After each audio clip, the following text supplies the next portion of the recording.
The Scottish Law Agents Society was formed by Royal Charter of Queen Victoria in 1884 as a national voluntary body for solicitors in Scotland, and the Society remains the largest national voluntary body to this day. The Society campaigned from its earliest times for the formation of a national compulsory body for solicitors in Scotland, and that aim was achieved by the creation of the Law Society of Scotland in 1949 by Parliament.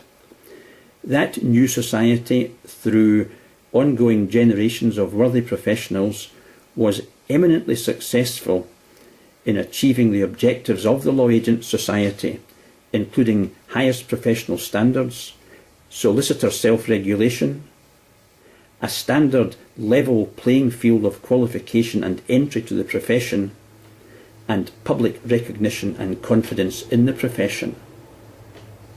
However, Parliament has recently changed the rule book in a series of measures over the past few years, and now even the professional regulatory function has been virtually withdrawn from the Law Society of Scotland in terms of the Legal Services Scotland Act 2010. Having lost its right of self-regulation, the profession now faces a maelstrom, some would say a tsunami, of changing conditions, and it has been suggested that the private solicitor faces decimation or worse in the High Street. The Scottish Law Agents Society seeks to address these issues, but in order to do so in any meaningful way, needs to increase its membership across the profession from its current level of barely 10% to something nearer to unanimity. That is a matter entirely for the individual members of the profession. The Scottish Law Agents Society publishes also a quarterly gazette and invites all members of the Society to contribute material in order to update their colleagues and indeed themselves, to keep track of current issues such as alternative business structures and the new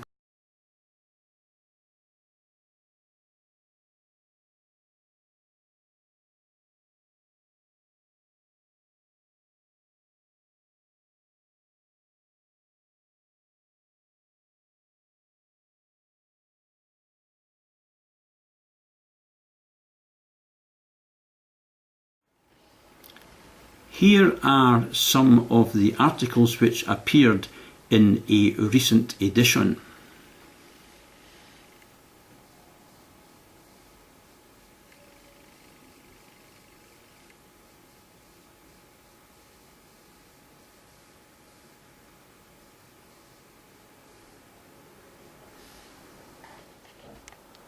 Undoubtedly, the most iconic symbol of the Scottish Law Agents Society is the annual memorandum book, the Wee Red Book, long treasured by the membership and beyond for its content of up-to-date legal information, styles, addresses, maxims, and so on and so forth.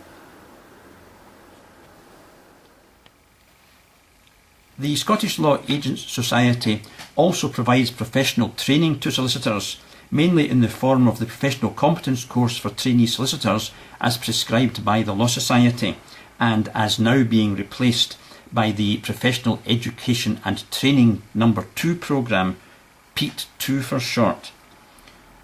For some reason, most law firms prefer to send their trainees to other agencies out with the profession for this training, and where the costs are considerably higher.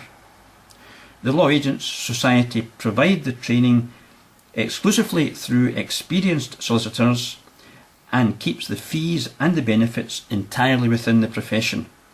It is difficult to understand why trainees are sent to any other supplier. The Society, in conjunction with the Law Society of Scotland, operates also the Solicitors Benevolent Fund, and while the public at large might regard a destitute solicitor as a contradiction in terms, it is unfortunately the case that through ill health or misfortune or perhaps pension difficulties, some solicitors, or more likely dependents of deceased solicitors, do end up in straitened circumstances.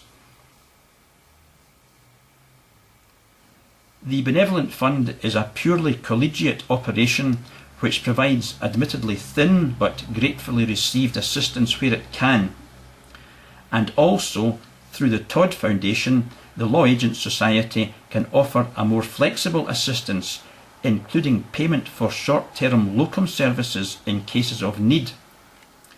There are two considerable barriers to these operations. Most obviously, there is the difficulty of accumulating funds, and if each solicitor in private practice in Scotland contributed £5 per annum in addition to the annual subscription, the Society would be able to maintain its current rate of benefits without reduction of capital.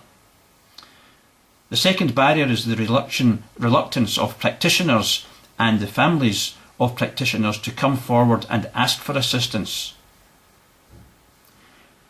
Solicitors in practice are therefore asked to identify to the Law Agents Society in complete confidence any deserving case of which they are aware. If you are a solicitor in private practice in Scotland and you are not a member of the Scottish Law Agents Society, then perhaps you ought to think about it.